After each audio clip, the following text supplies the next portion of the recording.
أعوذ بالله من الشيطان الرجيم بسم الله الرحمن الرحيم واضرب لهم مثل الحياة الدنيا كماء أنزلناه من السماء فاختلط به نبات الأرض فأصبح هشيما تذروه الرياح وكان الله على كل شيء مقتدرا المال والبنون زينة الحياة الدنيا والباقيات الصالحات خير عند ربك ثوابا وخير أملا صدق الله العظيم. സൂറത്തുൽ കഹ്ഫ് 45:6. വളിരിബ് ലഹും, താങ്കൾ അവർക്ക് വിവരിച്ചു കൊടുക്കുക. മസലൽ ഹയാത്തുദ്ദുനിയ, ഹയാത്തുദ്ദുനിയയുടെ ഉദാഹരണം, ഐഹിക ജീവിതത്തിൻ്റെ ഉപമ. കമാഇൻ, വെള്ളം പോലെയാണ്. അൻസൽനാഹു, നാം അതിനെ ഇറക്കിയിരിക്കുന്നു, അല്ലെങ്കിൽ വർഷിപ്പിച്ചിരിക്കുന്നു. മിനസ്സമായി, ആകാശത്ത് നിന്ന്. ഫഖ്തലത ബിഹി, ഇഖ്തലത എന്ന് പറഞ്ഞാൽ ഇടകലർന്നു അല്ലെങ്കിൽ ഇടതൂർന്നു എന്നൊക്കെ നമ്മൾ പറയുന്ന വാക്കാണ്. ഫഖ്തലത ബിഹി, അതുകൊണ്ട് ഇടതൂർന്നു അല്ലെങ്കിൽ ഇടതിങ്ങി. നബാത്തുൽ അർളി, ഭൂമിയിലെ സസ്യങ്ങൾ. ഫഅസ്ബഹ, അപ്പോൾ അത് ആയിത്തീർന്നു, എന്നിട്ട് അത് ആയിത്തീർന്നു. ഹഷീമ, വൈക്കോല്. തദറൂഹു, അതിനെ പറത്തിക്കളയുന്നു. അരിയാഹു, കാറ്റുകൾ. വക്കാനല്ലാഹു, അല്ലാഹു ആണ്. അലാ കുല്ലി ഷൈഇൻ, എല്ലാ കാര്യത്തിനും. മുഖത്തദിറ, കഴിവുള്ളവൻ, കുദറത്ത്, കഴിവ്. അൽ മാലു വൽ ബനൂന, സമ്പത്തും സന്താനങ്ങളും. സീനത്തുൽ ഹയാത്തിദ്ദുനിയ, ഐഹിക ജീവിതത്തിൻ്റെ സീനത്ത് ആകുന്നു, അലങ്കാരമാകുന്നു എന്നർത്ഥം. വൽ ബാഖിയാത്തു, നിലനിൽക്കുന്നത്, നിലനിൽക്കുന്നവ. അസ്സാലിഹാത്ത്, നല്ലതുകൾ. അൽ ബാഖിയാത്തു സാലിഹാത്തു, നിലനിൽക്കുന്ന നന്മകൾ എന്നർത്ഥം ആണ്. ഖൈറുൻ, ഉത്തമമായിട്ടുള്ളത്. ഇന്ദ റബ്ബിക, താങ്കളുടെ റബ്ബിൻ്റെ അടുക്കൽ. സവാബൻ, പ്രതിഫലത്താൽ. വ ഖൈറുൻ, മെച്ചമായിട്ടുള്ളത് അല്ലെങ്കിൽ ഉത്തമമായിട്ടുള്ളത്. അമല, പ്രതീക്ഷയാൽ അഥവാ പ്രതീക്ഷിക്കാവുന്നതിൽ. മുകളിൽ 32-ാമത്തെ ആയത്തിൽ വളിരിബ് ലഹും മസലർ റജുലൈനി, നല്ലവനായ ഒരാളുടെയും അഹങ്കാരിയായ തോട്ടക്കാരൻ്റെയും ഉദാഹരണം പറഞ്ഞു കൊടുക്കാൻ പറഞ്ഞു. ആ കഥയുടെ പര്യവസാനം, ആ കഥ എങ്ങനെയായിരുന്നു മനസ്സിലായി. അതുകൊണ്ട് ഐഹിക ജീവിതത്തിൻ്റെ കാര്യം മറ്റൊരു ഉദാഹരണത്തിലൂടെ മനസ്സിലാക്കി കൊടുക്കുവാൻ താങ്കൾ തയ്യാറാകുക എന്നാണ് നബി സല്ലല്ലാഹു അലൈഹി വസല്ലമയോട് കൽപ്പിക്കുന്നത്. അതിലൂടെ ഖുർആനിൻ്റെ അഭിസംബോധന തന്നെ നൽകുന്നത്. വളിരിബ് ലഹും മസലൽ ഹയാത്തിദ്ദുനിയ, തോട്ടക്കാരൻ്റെ ഉദാഹരണം കഴിഞ്ഞിട്ട് ഇനി ഐഹിക ജീവിതത്തിൻ്റെ ഉപമ എങ്ങനെയാണ്. അത് ആ തോട്ടക്കാരൻ വിചാരിച്ചതുപോലെയല്ല. പിന്നെ എങ്ങനെയാണ് അത്? ആകാശത്ത് നിന്ന് പെയ്യുന്ന വെള്ളം പോലെയാണ്. കമാഇൻ അൻസൽനാഹു മിനസ്സമായി, മഴ പെയ്തിട്ട് എന്തുണ്ടായി? ഫഖ്തലത ബിഹി നബാത്തുൽ അർള്, അതിലൂടെ ചെടികൾ മുളച്ചു പൊന്തി ഇടതിങ്ങി വളർന്നു. സാധാരണ നമ്മൾ കാണുന്ന കാഴ്ചയാണ്. മഴ പെയ്താൽ അതുവരെ ഉണങ്ങിക്കിടക്കുന്ന പാടം സസ്യശ്യാമള കോമളമായി മാറുന്നത് കാണാൻ കഴിയും. അത് മാത്രം കണ്ട ഒരാൾ, ഒരു കുട്ടി, ഇത് ഒരു കാലത്ത് വൈക്കോലായി മാറും, ഇവിടെയൊക്കെ ഈ വെള്ളം നിറഞ്ഞു കിടക്കുന്ന ഈ വയല് വറ്റി വരണ്ട് പൊടി പറക്കുന്ന സ്ഥലമായിട്ട് മാറുമെന്നും ഈ ചെടികളൊക്കെ വൈക്കോലായിട്ട് മാറുമെന്നും പറഞ്ഞാൽ അപ്പോൾ വിശ്വസിക്കാൻ കഴിയണമെന്നില്ല. അത് മാത്രമേ ഒരാൾ കണ്ടിട്ടുള്ളൂ എങ്കിൽ. എന്നാൽ ഏതാനും മാസങ്ങൾ കഴിയുമ്പോൾ തദുറൂഹു റിയാഹു ഫസ്ബഹ ഹഷീമൻ തദുറൂഹു റിയാഹ്, ആ പച്ച പിടിച്ച് നിന്ന ഇടതിങ്ങി വളർന്ന ചെടികൾ വൈക്കോല് പോലെ മഞ്ഞളിച്ച് വൈക്കോലായിത്തീരുന്നത്, ഉണങ്ങിയ വൈക്കോലായിത്തീരുന്നത് കാണാൻ കഴിയും. ഇതാണ് ഐഹിക ജീവിതത്തിൻ്റെ ഉദാഹരണം എന്ന് പറഞ്ഞു കൊടുക്കുവാൻ ആവശ്യപ്പെടുകയാണ് അല്ലാഹു തആല. അഥവാ ഐഹിക ജീവിതം എന്നും ഒരുപോലെയല്ല.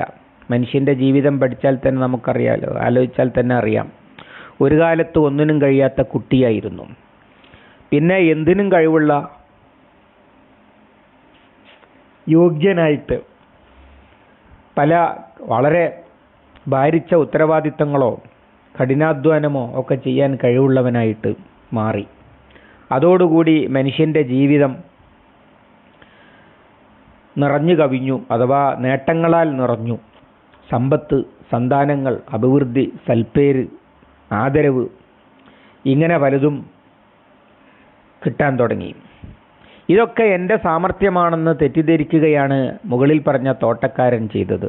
അത് മഹാവിഡ്ഢിത്തമായിരുന്നു എന്ന് ആ കഥയിൽ നിന്ന് ബോധ്യമായി. പകരം ഇതൊക്കെ അല്ലാഹു തആല ഉദ്ദേശിച്ചതുകൊണ്ട് അവൻ്റെ ഫള് എനിക്ക് കിട്ടിയതാണ് എന്ന് എന്തുകൊണ്ട് ആ സമർ, നേട്ടങ്ങൾ, അഭിവൃദ്ധി ഉണ്ടായപ്പോൾ അയാൾ പറഞ്ഞില്ല? യഥാർത്ഥത്തിൽ അതായിരുന്നു വസ്തുത. അങ്ങനെ അല്ലാതെ ഇതൊക്കെ എന്നും നിലനിൽക്കുമെന്ന് ചിന്തിക്കുന്നത്, അത് പാടത്ത് നോക്കിയിട്ട് ഇതൊരു കാലത്തും വൈക്കോലാകുകയില്ല എന്ന് പറയുന്നതിനേക്കാളും, എന്ന് ചിന്തിക്കുന്നതിനേക്കാളും വലിയ വിഡ്ഢിത്തമാണ് എന്ന് ചുരുക്കം. അതൊരു കാലത്ത് ഉണങ്ങിപ്പറക്കുന്ന വൈക്കോലായിട്ട് മാറും. കാരണം വകാനല്ലാഹു അലാ കുല്ലി ഷൈഇൻ മുഖ്തദിറ, അല്ലാഹു എല്ലാറ്റിനും കഴിവുള്ളവനാകുന്നു. അഥവാ നിറഞ്ഞു നിൽക്കുന്നതിന്, നേരത്തെ സാലിഹായ വിശ്വാസിയായ സഹോദരൻ തോട്ടക്കാരനോട് പറഞ്ഞതുപോലെ, ഞാൻ താഴ്ന്നവനായിട്ടാണ് നിനക്ക് കാണുന്നതെങ്കിൽ തിരിച്ചാക്കാനും അല്ലാഹു തആലക്ക് കഴിവുള്ളവനാണ്. അങ്ങനെ നിറഞ്ഞു നിൽക്കുന്ന ആളുകളെ ഒന്നുമല്ലാത്തവരായി മാറ്റാൻ അല്ലാഹു തആലക്ക് കഴിയും. നമ്മുടെ കാലത്ത് തന്നെ അതിൻ്റെ ഉദാഹരണങ്ങൾ ധാരാളമുണ്ട്. സൂര്യനസ്തമിക്കാത്ത സാമ്രാജ്യത്തിൻ്റെ ഉടമകളായിരുന്നു ഒരു കാലത്ത് ബ്രിട്ടീഷ് സാമ്രാജ്യം. ലോകത്തെ ഒരുപാട് വമ്പിച്ച പ്രദേശങ്ങളും രാജ്യങ്ങളും ജനതകളും അവരുടെ കാൽക്കീഴിലായിരുന്നു എങ്കിൽ, ഇന്ന് ബ്രിട്ടൻ എന്ന് പറയുന്നത് ചെറിയ മാപ്പിലൊന്നും വേഗം തിരഞ്ഞു കണ്ടുപിടിക്കാൻ കഴിയാത്ത ഒരു കൊച്ചു രാജ്യമാണ്. അത്രയേ ഉള്ളൂ. അങ്ങനെ മനുഷ്യരിലും കാണാൻ കഴിയും. ഒരു കാലത്ത് വലിയ സമ്പന്നരായിരുന്നവർ പിന്നീട് വളരെ നിസ്വന്മാരായി മാറുകയും, ഒരു കാലത്ത് നിസ്വന്മാരായിരുന്നവർ വലിയ പ്രബലന്മാരായിട്ട് മാറുകയും ഒക്കെ ചെയ്യുന്ന കാഴ്ചകൾ ധാരാളമുണ്ട്. സ്വാഭാവികമായിട്ടും ഈ ജീവിതത്തെക്കുറിച്ചുള്ള കാഴ്ചപ്പാട് എന്താവണം? അതാണ് പിന്നീട് പറയുന്നത്. അല്ലാഹു അതിനൊക്കെ കഴിവുള്ളവനാണ്. അതുകൊണ്ട് തന്നെ ജീവിതം എന്ന് പറഞ്ഞാൽ എന്താണ്? അൽ മാലു വൽ ബനൂന സീനത്തുൽ ഹയാത്തി ദുനിയ. സമ്പത്തും സന്താനങ്ങളും ഐഹിക ജീവിതത്തിൻ്റെ അലങ്കാരമാണ്. ആവശ്യമില്ലാത്ത കാര്യമല്ല, പക്ഷേ ഒരു സംഗതിയുടെ അലങ്കാരം നമുക്കറിയാലോ. വീട്ടിനടിച്ച പെയിൻറ് അതിൻ്റെ അലങ്കാരമാണ്. ആ പെയിൻ്റ് അല്ല വീട്. കല്യാണപ്പന്തലിൽ പൂമാല തൂക്കിയത് അതിൻ്റെ അലങ്കാരത്തിനാണ്. എന്നും അതവിടെ ഉണ്ടാകും? ഇല്ല, അത് താൽക്കാലികമാണ്. എന്നതുപോലെ ഐഹിക ജീവിതം സൗകര്യപ്രദവും ആനന്ദകരവും എളുപ്പവും ഒക്കെ ആക്കുന്നതിന് വേണ്ടി തൽക്കാലം തൂക്കിയ പൂക്കളാകുന്നു സമ്പത്തും അതുപോലെ ജനസ്വാധീനവും സന്താനങ്ങളും ഒക്കെ എന്നർത്ഥം. യഥാർത്ഥത്തിൽ ഐഹിക ജീവിതം എന്ന് പറഞ്ഞാൽ അതല്ല. ഐഹിക ജീവിതം വേറെ തന്നെയാണ്. അതതിൻ്റെ അസ്ലിൽ വേറെ തന്നെയുണ്ട്. അല്ലാഹു തആല മനുഷ്യനെ നിശ്ചിത കാലത്ത് ജീവിക്കാൻ ഭൂമിയിൽ വിടുകയും എന്നിട്ട് അവന് അനുസരിക്കാനും ധിക്കരിക്കാനും ഒക്കെ അവസരം അല്ലെങ്കിൽ ശേഷി നൽകുകയും എന്നിട്ട് അവൻ അവൻ്റെ ഭാഗധേയം നിർണയിക്കുകയും ചെയ്യുന്ന കാര്യമാണ് ഐഹിക ജീവിതം എന്ന് പറയുന്നത്. ആ ഐഹിക ജീവിതത്തിൽ സമ്പത്തുണ്ടാകും ചിലർക്ക്, സന്താനങ്ങളുണ്ടാകും ചിലർക്ക്, അതുപോലെ ജനസ്വാധീനമുണ്ടാകും ചിലർക്ക്. അതൊക്കെ നല്ല കാര്യത്തിനാണ് ഉപയോഗിക്കുന്നതെങ്കിൽ അതൊക്കെ നല്ല അലങ്കാരമാണ്. കല്യാണ സദസ്സിൽ അതുപോലെയുള്ള ജനങ്ങളുടെ നല്ല കാര്യത്തിനുള്ള ഒത്തുകൂടലിൽ അവിടെയുള്ള അലങ്കാരങ്ങൾ, മാല തൂക്കിയത്, ഷാമിയാന തൂക്കിയത്, ഇതൊക്കെ നല്ല കാര്യത്തിനുള്ള അതിന് മാറ്റുകൂട്ടുന്ന കാര്യങ്ങളാണ്. അതേ സമയത്ത് അവിടെ നടക്കുന്നത് ഒരു മഹാവൃത്തികെട്ട കാര്യമാണ്. ഒരു ചീത്ത കാര്യമാണെങ്കിൽ ആ അലങ്കാരങ്ങളും ചീത്തയാണ്. എന്നതുപോലെ ദുനിയാവിലെ ജീവിതം ഒരാൾ നല്ലതിന് ഉപയോഗിക്കുമ്പോൾ നന്മക്ക് മാറ്റുകൂട്ടുന്നതാണ് അയാളുടെ സമ്പത്തും അയാളുടെ ജനസ്വാധീനവുമൊക്കെ. അതേ സമയത്ത് ചീത്ത മനുഷ്യനെ സംബന്ധിച്ചിടത്തോളം അയാളുടെ സമ്പത്തും അയാളുടെ ജനസ്വാധീനവും അയാളുടെ ആൾബലവും ഒക്കെ അതൊക്കെയും ചീത്തയാണ്. ആ തോട്ടക്കാരിൽ ഒരാൾക്ക് മനസ്സിലാകാതെ പോയ കാര്യം അതാണ്. ഞാൻ അക്സറു മിൻക മാലൻ വ അഅസ്സു നഫറ, നിന്നെക്കാളും സമ്പന്നനും നിന്നെക്കാളും സ്വാധീനമുള്ളവനും ഞാനാണ് എന്ന് പറഞ്ഞ് അഹങ്കരിക്കുകയായിരുന്നു. വൽ ബാഖിയാത്തു സ്വാലിഹാത്തു ഖൈറുൻ ഇൻദ റബ്ബിക സവാബൻ വ ഖൈറുൻ അമല. എന്നാൽ അലങ്കാരത്തിൻ്റെ അപ്പുറത്ത് നിലനിൽക്കുന്ന ബാഖിയാത്തു സ്വാലിഹാത്ത്, നിലനിൽക്കുന്ന സൽക്കർമ്മങ്ങൾ, നല്ലതായിട്ട് നിലനിൽക്കുന്നത് എന്നാണ് വാക്കിൻ്റെ നേരർത്ഥം പറഞ്ഞാൽ, അഥവാ നന്മകൾ അവശേഷിപ്പിക്കുന്നത്. രണ്ട് തരത്തിൽ പണ്ഡിതന്മാർ അതിനെ വ്യാഖ്യാനിച്ചത് കാണാൻ കഴിയും. ഒന്ന്, പരലോകത്ത് നിലനിൽക്കുന്ന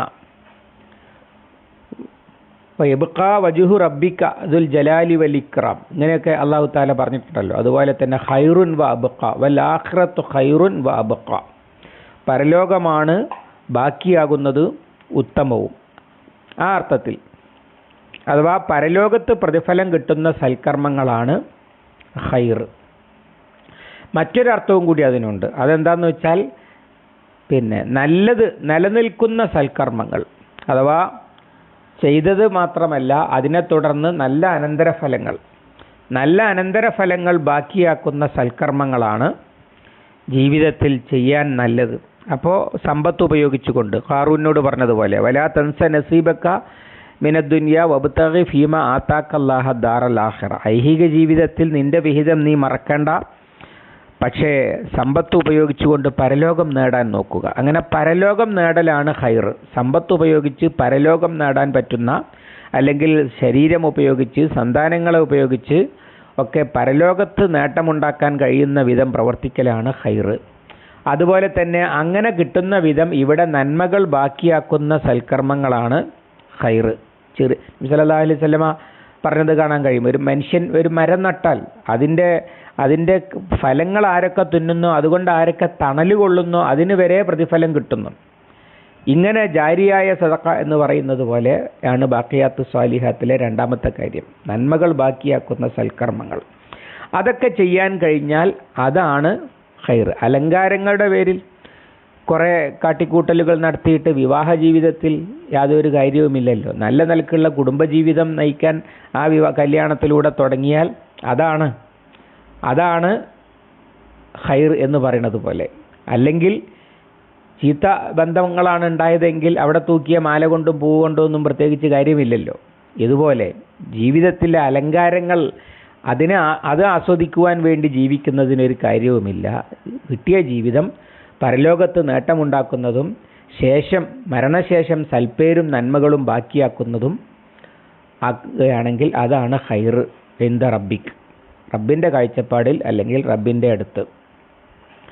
സവാബൻ, അങ്ങനത്തെ കാര്യങ്ങൾക്കാണ് റബ്ബിൻ്റെ അടുത്ത് പ്രതിഫലത്താൽ നല്ലത്, അഥവാ നല്ല ഫലം കിട്ടുക.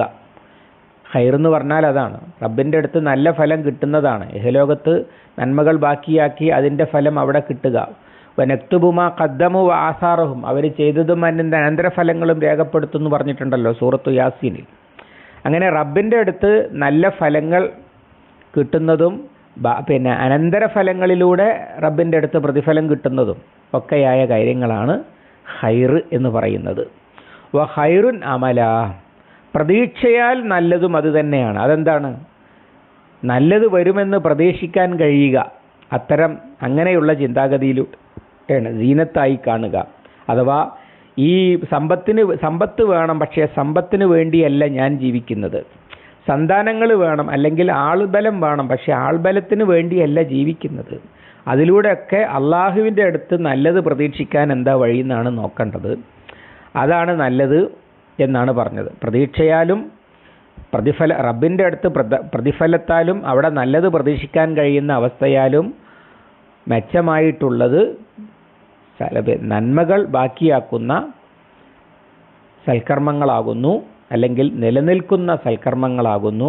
അല്ലാത്തതൊക്കെ വൈക്കോല് കണക്കെ നശിച്ചു പോകുന്നതാണ്. ഖുർആൻ തോട്ടക്കാരുടെ ഉദാഹരണം വേറെയും പറഞ്ഞിട്ടുണ്ട്. ജീവിതാവസാനം വരെ ഈ സദക്കകൾ നന്മകൾക്ക് വേണ്ടിയല്ലാതെ താൻ പോരിമക്ക് വേണ്ടിയും പൊങ്ങച്ചത്തിന് വേണ്ടിയുമൊക്കെ സദക്ക കൊടുക്കുന്നതിൻ്റെ ഉദാഹരണം പറയുന്നുണ്ടല്ലോ സൂറത്തുൽ ബഖറയിൽ. വയസ്സുകാലത്ത് കിട്ടും എന്ന് വിചാരിച്ച് തോട്ടം വളർത്തിയ ആള് ദുർബലരായ തലമുറകൾ ജീവിച്ചിരിക്കെ തോട്ടമങ്ങ് നശിച്ചു പോകുകയും ഇയാൾക്ക് വാർദ്ധക്യം ബാധിക്കുകയും ചെയ്തവൻ്റെ അവസ്ഥ.